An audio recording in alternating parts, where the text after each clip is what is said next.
Good morning. It's really good to be here. So do you remember what you used to worry about when you were a kid?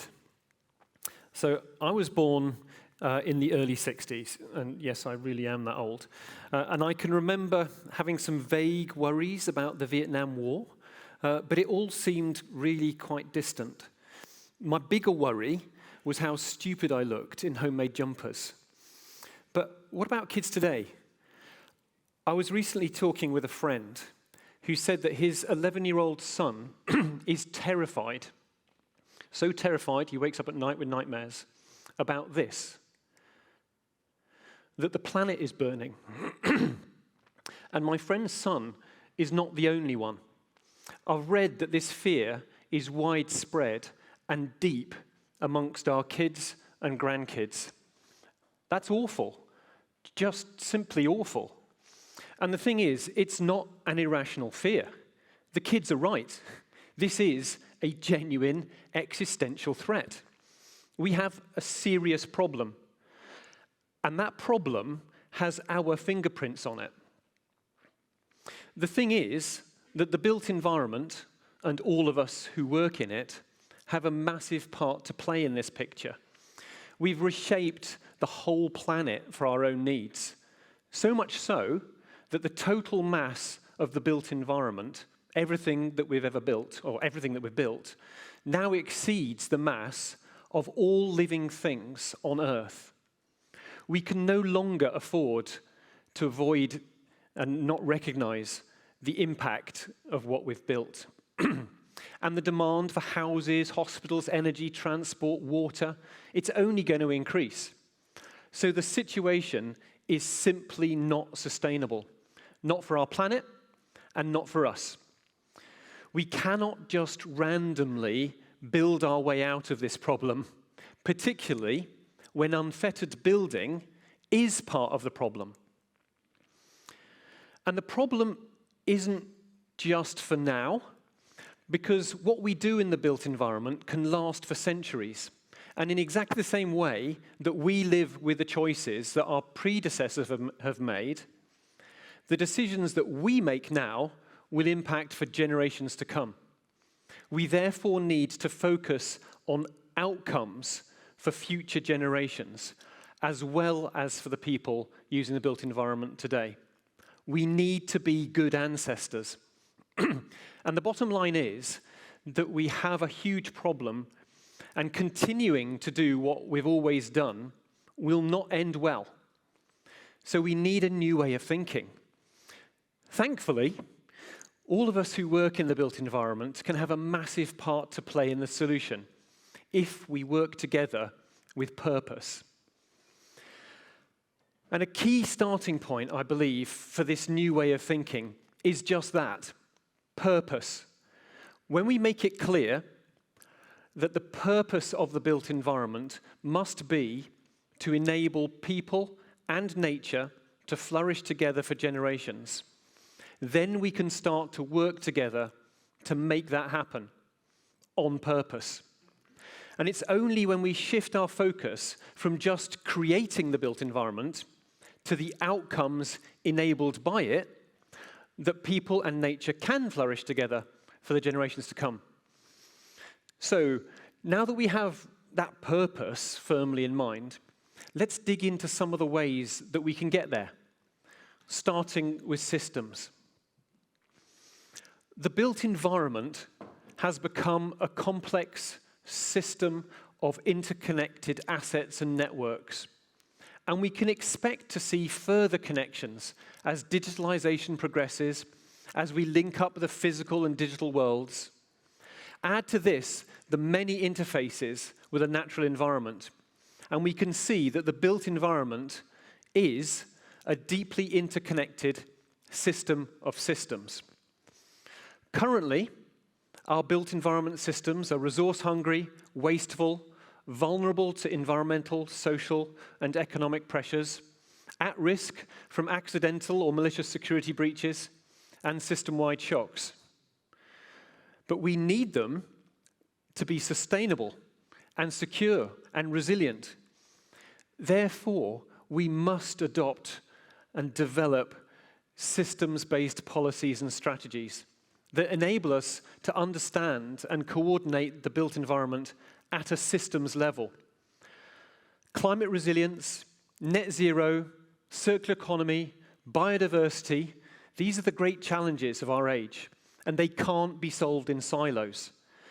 That's why we need outcomes-focused, systems-based solutions. And natural systems are even more complex and more interconnected than the built environment, and the services that they provide are even more essential for our well-being, from the air we breathe, to the food we eat, to the water we drink.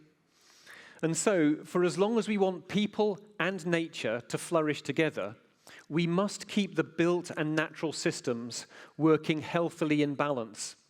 And it will become impossible to meet our evolving needs unless we address the challenges of finite resources, of pollution, of biodiversity loss, the impacts of climate change, and the transition of the whole economy to net zero greenhouse gas emissions. The built environment must work with and within the natural environment. The natural environment can manage itself actually perfectly well, but not where it's over-constrained by what we build. And so we need to move towards consciously making positive environmental impact with everything we do in the built environment, including integrating regenerative design, natural infrastructure, and nature-based solutions. The built and natural environments are complex and interconnected systems, and they're essential for our well-being. And it's actually these systems, not individual projects or individual assets, that provide the shelter, mobility, sanitation, and the other services on which we rely. And so improving outcomes for people and nature depends on the services that these systems provide. And therefore, coordinating the built environment as a whole, not just as individual parts, becomes absolutely essential. And that's why achieving better outcomes for people and nature must be the focus for the existing built environment and also of its future development. It means recognizing that the use of the built environment is of primary importance, and that then is supported by other key processes like operation and maintenance, and then occasionally planning, design and construction and reuse as interventions on that system. This approach to the built environment recognizes that improved outcomes actually come from the whole life cycle of the whole system and not just the construction of new assets. It requires increasing integration, greater collaboration. Managing the built environment as a system of systems with a focus on delivering better outcomes requires greater integration across the industries that serve the built and natural environments. And that's us. It also requires better tools. Technology alone is not the solution. But technology applied wisely will be a key enabler. And so we need purpose-led technology, not technology-led change. And at the heart of this is handling information much better, much, much better. Because as the information age is teaching us, information has real value. And that value is released when we use information to make better decisions. And better decisions lead to better outcomes, which is what we want. Better outcomes for people and society and nature. Effective information management requires the right people to have the right information at the right time to make those better decisions. Now that's easy to say and really hard to do, but it's worth it. A great example of this, I think, would be connected digital twins, something close to my heart. And these can help us to understand systems better and intervene more effectively. So this could sound a little bit out there, a little bit theoretical, And so on the National Digital Twin Programme, to make it real, we developed a short film. And I'd like to show that to you now.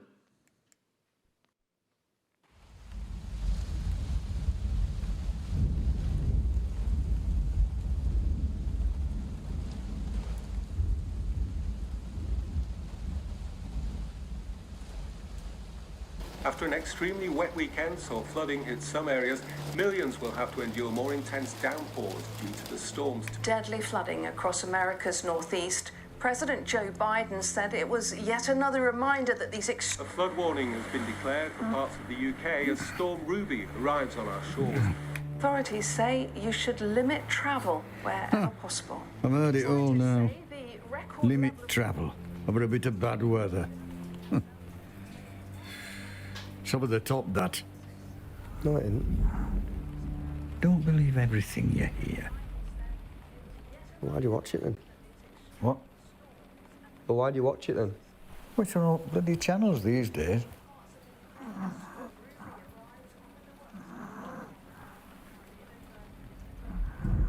What if we get flooded? I'm not a flood risk here. Says who? Well, Roy off at the road for one. What, Roy over at Road who believes in Bigfoot and UFOs? Oh.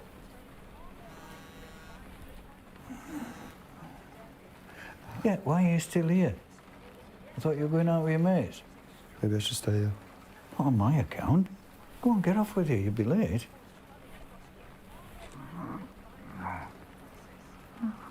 Right. I'll see you soon. Yeah. Have a pint for me.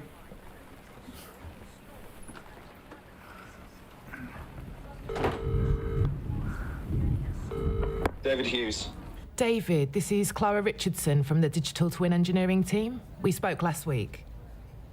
Yeah, we did. I was wondering if you'd come to a decision about what we last discussed.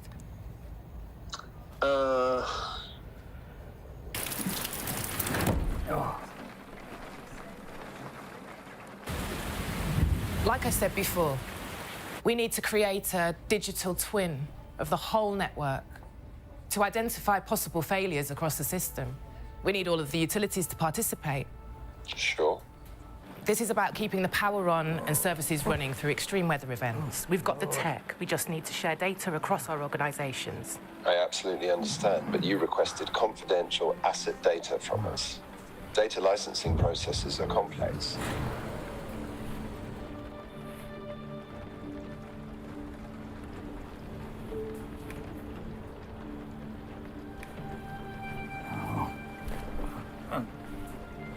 Oh, no.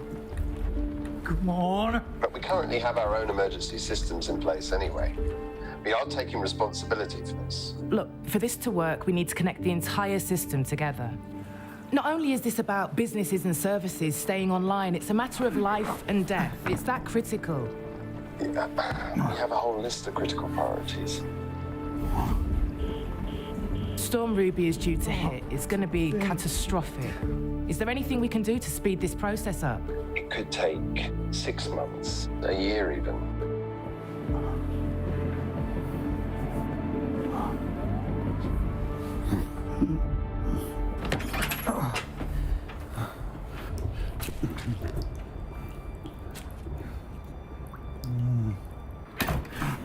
Look, Storm Ruby, this is climate change.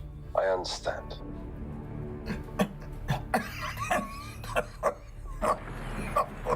My mother lost her home during the floods last year.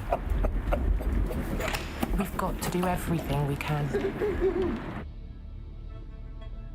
David? Hello?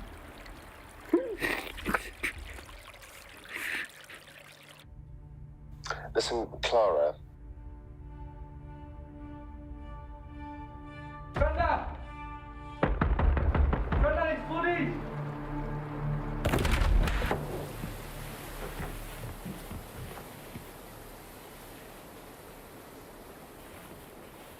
Grandad!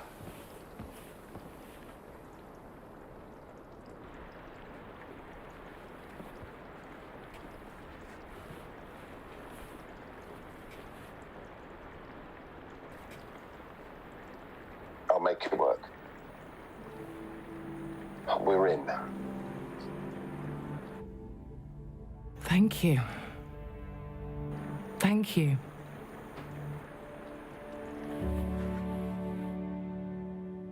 It's been 1 week since Storm Ruby hit the UK. With the worst of the bad weather now behind us, the great cleanup has begun.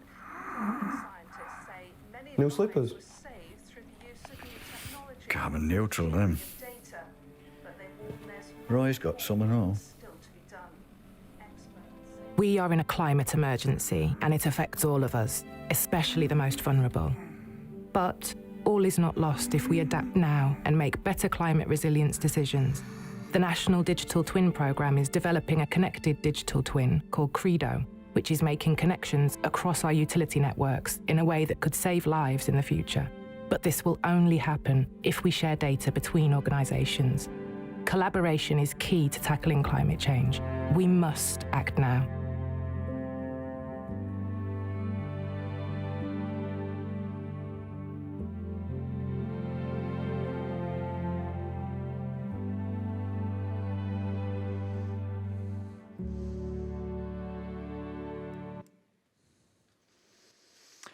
I hope you'll agree that that film is really accessible. It draws you in emotionally, doesn't it? And shows the kind of the human interest and value. And I guess there's going to be a lot of granddads out there who don't need to know what happens behind the scenes, but it needs people like us who do to help them.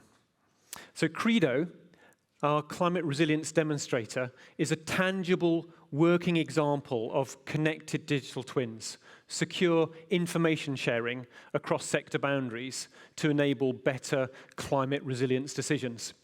And it's a clear demonstration that asset owners can make those better resilience decisions if they can get access to the information about other sectors on which their own assets depend. So Credo was based on the connections between the water, energy, and telecom sectors. But we need to take it much, much further. We need radical cross-industry connections and collaboration to address the greatest challenges of our age. And yes, you can see how GIS is a key enabler of collaboration, because everything does happen somewhere.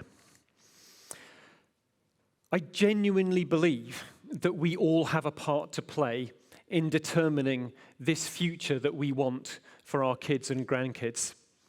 And I really hope that what I've shared with you today has inspired you to think about how you and your organization can become more systems thinking, more outcomes focused in this connected approach to our built environment for all our tomorrows. Thank you.